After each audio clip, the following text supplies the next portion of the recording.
Hey, chemistry peeps. I'm making this video real quickly on a Friday after school for you because I want you to understand relationships.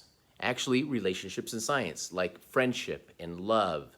No, we're not talking about those types of relationships. We're talking about the relationship between two variables. Two variables we've been discussing in class, the independent variable that I control and the dependent variable that is responding, that I'm measuring. So big idea, we're gonna look at relationships in science, and there's three types of relationships. So this quick video is gonna be easy for you. You're gonna use your relationship notes and the PowerPoint. You can actually just fill in the notes with the PowerPoint. This video is just a little extra help, a little explanation. So let's get to it. So you should have your relationship notes, and I think I sent it to you as a Cami so that you can just type right into this thing. You're going to be filling in this information on this relationship paper using the PowerPoint. So let me go to the PowerPoint first. And the idea is that we're looking at relationships in science, and we realize that there is always going to be two variables we're looking at, an independent and a dependent variable. And when we look at these two variables, there's three different things that can happen with them. And we call those relationships. And those are three types of relationships. So on your notes, just to give you an idea, what you're going to be doing is you're going to be filling in, hey, there's two variables, and there's three types of relationships. The rest of the time, you're going to be filling in information in each of these sections, even the graph and the examples. And these notes are for you to use throughout the year when we look at experiments and when we look at studies and when we discuss chemistry. You're going to be talking about relationships quite often. You can always use this as a guide to remind you about these three types of relationships. So let me go through the PowerPoint pretty quickly for you here. So the first type of a relationship is a direct relationship.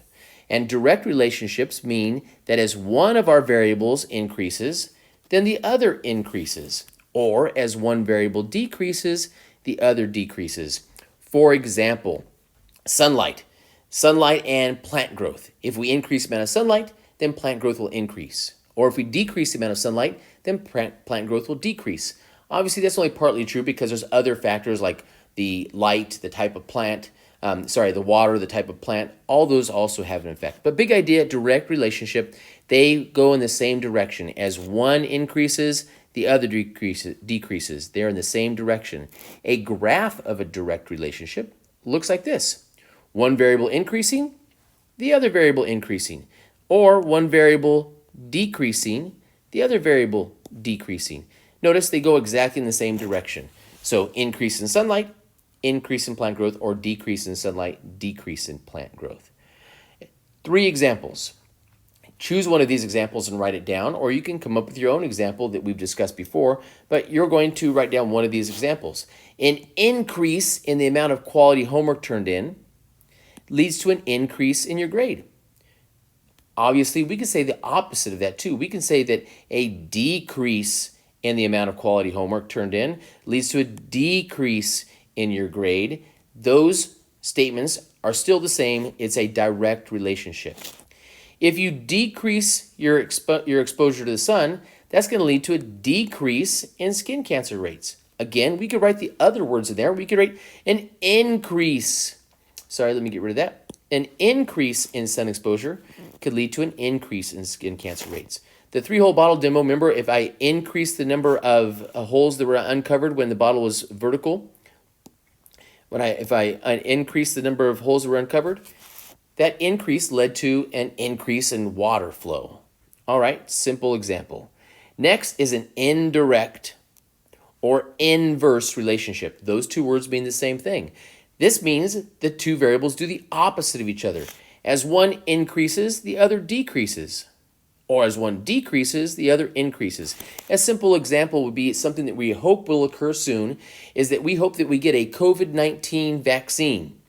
And we hope that we increase the number of people that get this COVID-19 vaccine, that it will decrease the rate of infection. So there is an indirect or inverse relationship, okay? So we're hoping we increase the vaccine rate, which will decrease the rate of infection. I just hope that happens sooner than later.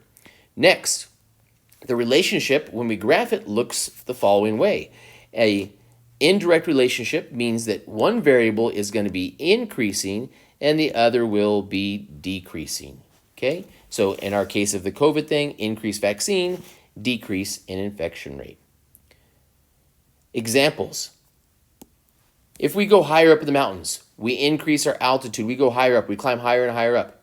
As the higher up we go, that decreases the amount of oxygen. That's why it's harder to breathe. If you've been to Denver, or those people that play football or baseball or basketball at the Mile High City, they're a mile above sea level and there's less oxygen level, and they have to get used to it as athletes when they are there to compete. So an increase in altitude, decrease in oxygen levels. Notice they do the opposite. We could say the opposite of that too. We could say that in a decrease in altitude could cause an increase in oxygen levels. Big idea, they're inversely or indirectly related to the opposite. Okay, another example, as education level increases, the rate of unemployment decreases. Just another example of an inverse or indirect relationship. Next, null relationships. Null, N-U-L-L. A null relationship means there's no relationship. Really, one variable is increasing or decreasing, and the other variable does not change. It makes no difference. Okay? So, big idea, the other variable can decrease, and the other variable does not change. It does not affect it. It's called a null relationship. When we graph a null relationship, it's basically a straight line, because one variable is actually increasing while the other variable is staying the same. Nothing's changing with it. Okay, that's called a null relationship. In the 3-hole bottle demo that I completed, remember when I held the bottle horizontally, sideways, as long as the holes were in a line there, no water came out, even if I haven't covered 1, 2, or 3 holes. You can remember that example that I gave. No, so if I increase the number of holes uncovered, then that does not affect anything. It doesn't affect the rate of anything. So it's a null relationship. Another example, there's no significant difference in the anxiety level of children of high IQ and those of low IQ. So it doesn't matter if you have low or high IQ, the level of anxiety does not affected by your IQ. So in other words, there's no relationship between those two variables. Thank you, guys. Indirect or inverse, same thing. Direct and null. So our 3 relationships: a direct relationship, an indirect or inverse, and a null relationship. Use those notes throughout the year. Have a great day. Bye, you guys.